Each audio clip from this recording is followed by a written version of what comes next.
Maria stood nervously at the edge of the crowded hall, her suitcase clutched tightly to her chest. She had traveled halfway across the world, answering an ad for a mail-order bride, hoping to start a new life. But as soon as she stepped forward, the man who had written her froze.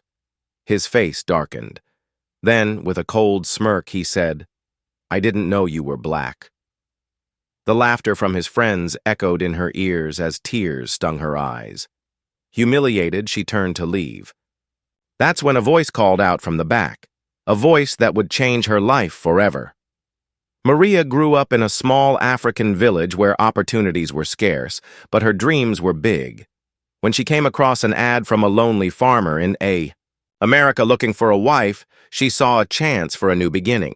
She saved every penny she could, endured the long paperwork, and finally, after months of waiting, boarded a plane with hope burning in her heart. But the reality was cruel. The farmer who had written her was younger than she expected, but also shallow. When he saw her, his tone turned icy. "I wanted someone different," he muttered loudly enough for everyone to hear. His rejection wasn't just about her being foreign, it was about her skin color. Maria felt her heart sink. She picked up her suitcase and began walking toward the exit, determined not to let anyone see her cry.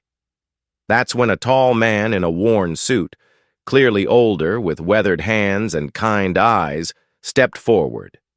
His name was Thomas, a millionaire. Farmer who had built his fortune the hard way from dirt and sweat, unlike the spoiled young men who laughed at her. "Excuse me," Thomas said, his voice firm. "Are you leaving because that fool couldn't see your worth?" Maria hesitated. No one had ever spoken up for her like that. She swallowed her tears. I shouldn't have come. It was a mistake." But Thomas shook his head.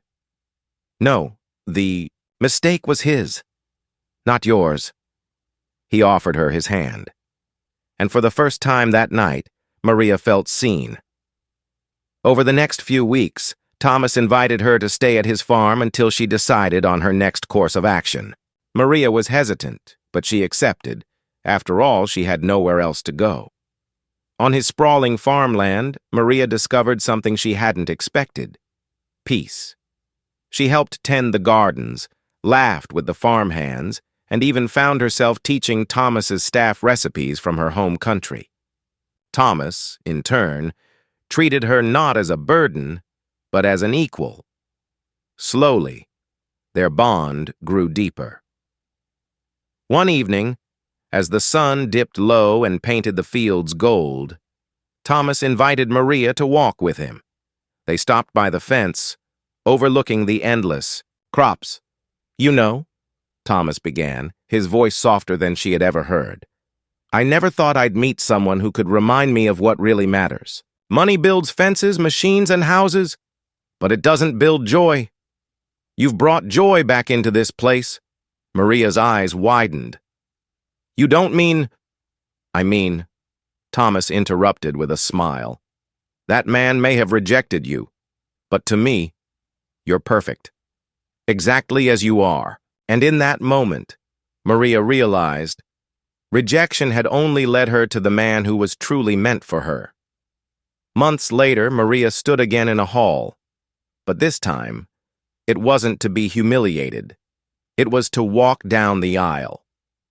Guests gasped at her beauty, but more than that, at the way Thomas looked at her, with pride, respect, and love. She wasn't just someone's mail-order bride anymore. She was a wife, a partner, and a woman who had overcome cruelty to find dignity. And as Thomas slipped the ring on her finger, he whispered words she would never forget. "Don't ever think you were rejected. You were saved for me."